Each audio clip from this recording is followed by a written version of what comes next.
देखो आज का पैराग्राफ है अपना। अब देखो इसमें पैराग्राफ है, जैसे आपके ऐसा पैराग्राफ भी आ सकता है एग्जाम में कि जिसमें क्या होगा, एक तस्वीर होगी। तो उस तस्वीर से आपको देख के आपको पैराग्राफ लिखना है कि किस बारे में पैराग्राफ लिखना है। तो इसमें देखो पैराग्राफ दिया हुआ है, इसमें एक चित्र दिया हुआ है जिसमें रंग का और जैसे कलर का, डॉल का ऐसा चित्र दिया हुआ है। उसको देख के आपको लेटर पैराग्राफ लिखना है कि किस बारे में लिखना है। ठीक है, तो इसमें चित्र किसका है, होली का, कि द फेस्टिवल ऑफ कलर्स, कि रंगों का त्यौहार, या फिर होली धुलंडी सेलिब्रेशंस। ठीक है, तो इस चित्र को देख के आपको आइडिया लगाना है कि किस बारे में पैराग्राफ लिखना है। तो इसमें कलर का, पिचकारी, इनका चित्र है, तो आप देख के समझ जाना कि किस बारे में पैराग्राफ लिखना है। तो उसका टॉपिक लिखना है सबसे पहले तो ऊपर ही ऊपर।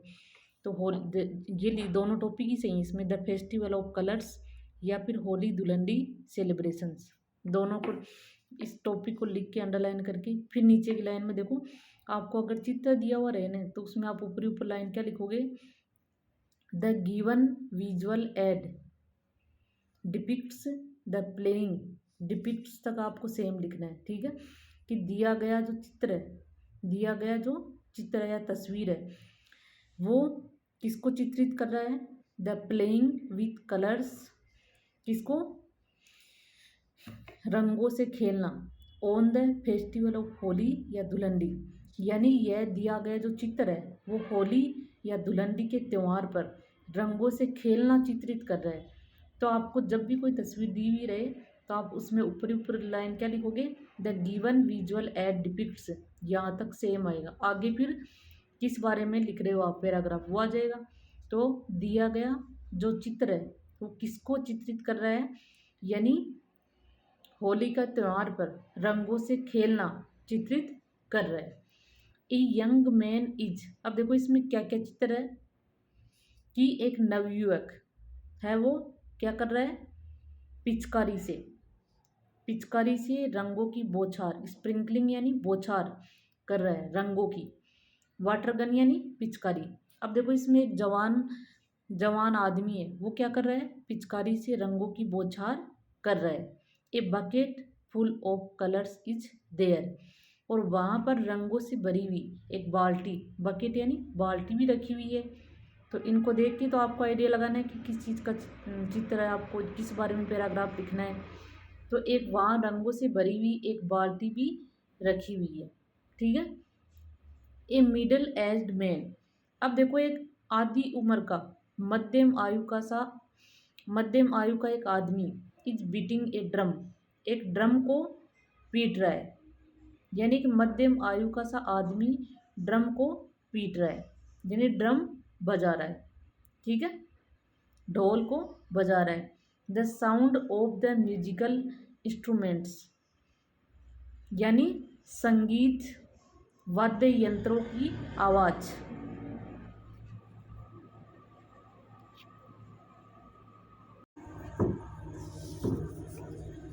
अब देखो, the sound of the musical instruments, यानी संगीत यंत्रों के वादन उत्सव में की आवाज़, एड विगोर टू द सेलिब्रेशन, यानी यहाँ जो ढोल बजा रहा है, यानी एक अधेड़ आयु का सा आदमी ढोल बजा रहा है और संगीत यंत्रों के वादन उत्सव में जोश उत्पन्न कर रहे हैं।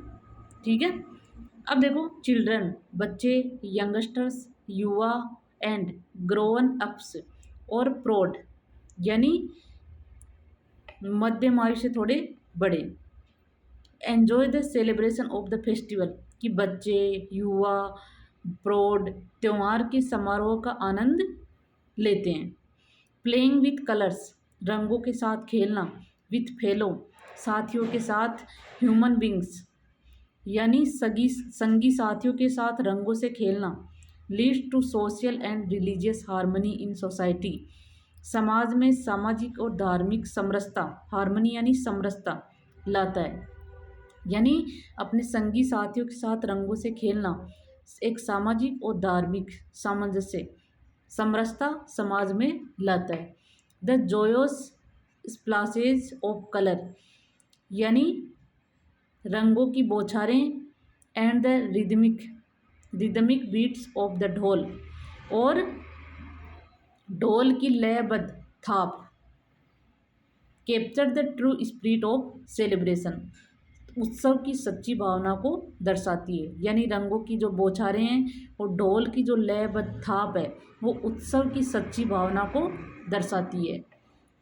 अब देखो, दिस लाइवली सीन, यह जीवंत दृश्य reflects the essence of togetherness, ये क्या लाता है, एकजुटता का सार, फेस्टिविटी और उत्सव, एंड प्योर हैप्पीनेस, और शुद्ध खुशी के सार को दर्शाता है। यानी रंगों का त्यौहार होली, इसके ऊपर आपको पैराग्राफ लिखना है। इसमें चित्र दिया हुआ है पिचकारी का, बाल्टी का, एक अधेड़ आयु का उम्र का व्यक्ति है वो ढोल बजा रहा है। तो इनको देख के आपको पैराग्राफ लिखना है। तो आपको पता लगाना है कि किस बारे में पैराग्राफ, तो होली के बारे में। फिर आपको पैराग्राफ लिखना है। तो सबसे ऊपर ऊपर की लाइन तो क्या लिखनी है आपको कि the given visual add depicts, कि जो दिया गया जो चित्र है वो किसको प्रदर्शित कर रहा है, किसको चित्रित कर रहा है।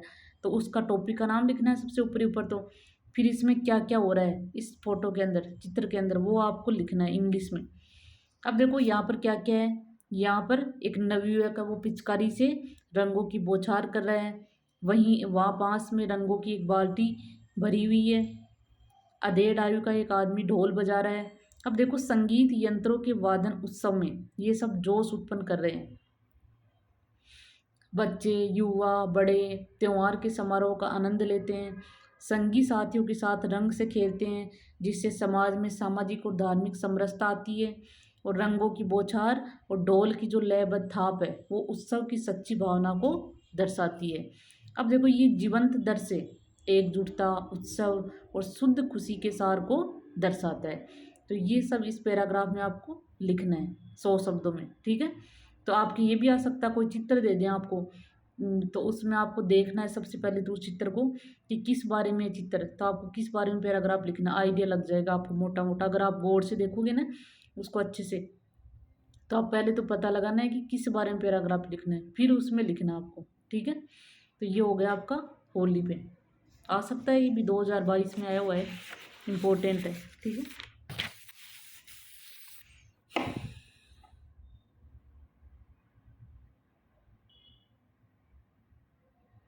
अब देखो अगला पैराग्राफ है अपना plant trees and save lives.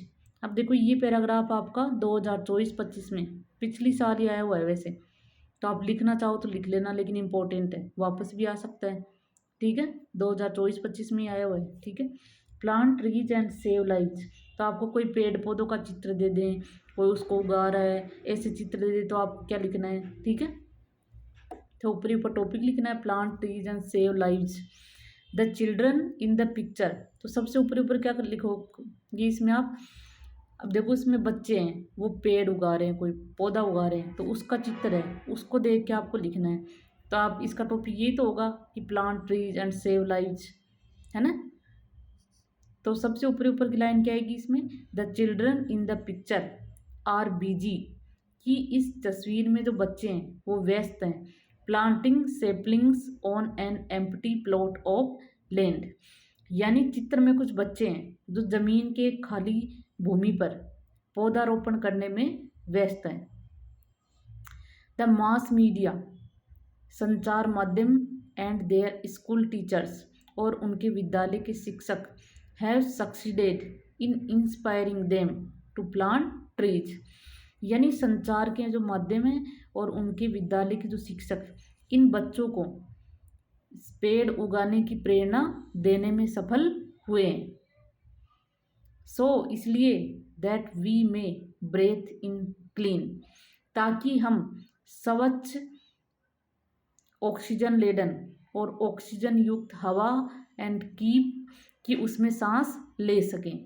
यानी संचार के माध्यम और उनके स्कूल के जो अध्यापक हैं वो उनको पेड़ उगाने में प्रेरित करने में सफल हुए हैं, ताकि हम स्वच्छ और ऑक्सीजन युक्त हवा में सांस ले सकें, and keep ourselves free from diseases, और स्वयं को बीमारियों से मुक्त रख सकें, एंड हेल्थ हैजार्ड्स, और स्वयं को बीमारियों और स्वास्थ्य के खतरों से बचा सकें, इसलिए उगा रहे हैं पेड़, ठीक है। Trees have their indispensable role in keeping our environment clean, यानी पेड़ है वायु, पेड़ है वो हमें बाई फाइटिंग एयर पोल्यूशन, कि पेड़ हमें वायु प्रदूषण से काफ़ी हद तक लड़कर हमारे वातावरण को स्वच्छ रखने में टू ए लार्ज एक्सटेंट इसकी एक बड़ी भूमिका है। यानी पेड़ों की बड़ी भूमिका है किसको, हमारे वातावरण को स्वच्छ रखने में, किससे लड़कर, यानी वायु प्रदूषण से लड़कर एक बड़ी सीमा में हमें हमारे वातावरण को स्वच्छ रखने में सफल हुए। बिसाइड्स दिस, इसके अलावा ट्रीज स्टॉप सॉइल इरोजन, कि इसके अलावा पेड़ है वो मृदा अपरदन यानी मिट्टी के कटाव को रोकते हैं, एंड फ्लडिंग और बाढ़ को रोकते हैं, विच कोज ग्रेट डैमेज टू लाइफ, जिनसे जीवन और संपदा को बहुत हानि पहुंचती है। यानी मृदा अपरदन और बाढ़ से हमारे जीवन एंड संपदा प्रॉपर्टी को हानि पहुंचती है, तो उसको रोकने में भी पेड़ है वो सफल है। मतलब पेड़ है वो मृदा अपरदन को रोकते हैं और बाढ़ को भी रोकते हैं। बर्ड्स एंड इंसेक्ट्स, पक्षी और कीट डोमेस्टिक घरेलू as well as wild animals, और जंगली जानवर नीड शेल्टर, कि उनको पेड़ों के नीचे क्या मिलता है, संरक्षण भी मिलता है, छाया, शरण, and food in the trees, कि पक्षियों और कीटों, घरेलू और जंगली जानवरों को पेड़ों में संरक्षण और भोजन की आवश्यकता भी होती है। तो पेड़ों से देखो क्या क्या फायदे होते हैं वो आपको इसमें लिखना है, कि पेड़ उगाते हैं तो उससे जीवन कैसे बचता है। ठीक है, तो इसमें पिक्चर दी हुई है एक जिसमें बच्चे पेड़ उगा रहे हैं, तो उसको देख के आपको लिखना है कि किस बारे में है पैराग्राफ। तो सबसे ऊपर तो टॉपिक आएगा plant trees and save lives, फिर एक लाइन आ जाएगी जिसमें कि the children in the picture, कि इस पिक्चर में दिए हुए बच्चे वो खाली भूमि पर पेड़ पौधारोपण कर रहे हैं। और क्यों कर रहे हैं वो, कि संचार के जो माध्यम है वो और विद्यालय के जो शिक्षक है उनको पेड़ लगाने की प्रेरणा दे रहे हैं, ताकि हम स्वच्छ ऑक्सीजन युक्त हवा में सांस ले सकें और स्वयं को बीमारियों और खतरों से बचा सकें। ठीक है, कि पेड़ है वो किस किस चीज़ में फ़ायदा पेड़ से होता है, कि पेड़ है वो वायु प्रदूषण से लड़कर हमारे वातावरण को स्वच्छ रखने में एक बड़ी भूमिका निभाते हैं। ठीक है, वो इसके अलावा पेड़ है वो मृदा अपरदन को भी रोकते हैं, मृदा अपरदन से फसल को भी नुकसान होता है, और बाढ़ को भी रोकते हैं, जिनसे जीवन और संपदा को बहुत हानि पहुंचती है। बाढ़ से भी तो जीवन को खतरा रहता है ना, और संपदा को भी हानि पहुंचती है, मिट्टी के कटाव से भी धन संपदा को हानि पहुंचती है। ठीक है, अब पक्षी और कीट घरेलू और जंगली जानवर हैं उनको भी पेड़ों के नीचे शरण मिलती है और भोजन भी मिलता है। किसको, कीड़े मकोड़े, पक्षी और घरेलू और जंगली जानवरों को भी पेड़ों के नीचे शरण और भोजन मिलता है। तो ये सब आपको लिखना है इसमें, plant trees and save lives. तो इसमें आपको ये लिखना है, और ये वैसे आया हुआ है पिछली साल 2024-25 में। बाकी एक बार देख लेना आप, इसको रीडिंग लगा लेना थोड़ा, दोबारा आता तो नहीं है वैसे लेकिन आ भी सकता है, बाकी आया हुआ है ये पिछली साल। ठीक है, कल भी मैं आपको पैराग्राफ बताऊंगी।